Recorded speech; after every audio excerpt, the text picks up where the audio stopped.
சென்னையில் மழை தொடர்பான விபத்துகளில் சிக்கி 3 பேர் உயிரிழந்துள்ளனர்.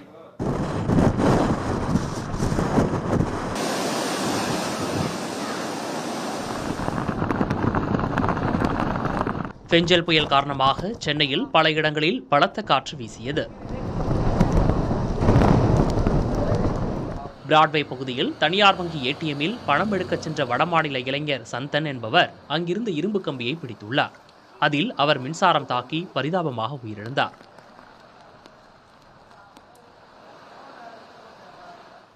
வியாசர்பாடி கணேசபுரம் பகுதியில் சுரங்கப்பாதையில் தேங்கியிருந்த மழைநீரை அகற்றும் பணியில் ஈடுபட்டிருந்த இசைவாணன் என்பவர் மின்சாரம் தாக்கி உயிரிழந்தார்.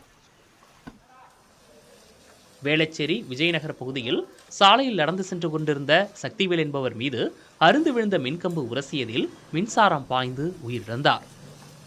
உயிரிழந்த சக்திவேல் குடும்பத்திற்கு இரங்கல் தெரிவித்துள்ள முதலமைச்சர் மு.க. ஸ்டாலின் அவரது குடும்பத்திற்கு 5 லட்சம் ரூபாய் நிவாரண நிதி வழங்க உத்தரவிட்டுள்ளார்.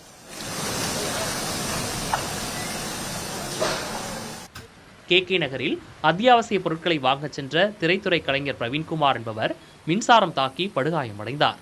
தற்போது மருத்துவமனையில் சிகிச்சை பெற்று வரும் அவர் ரஜினி நடித்த லால் சலாம் படத்தில் எடிட்டராக பணியாற்றியவர்.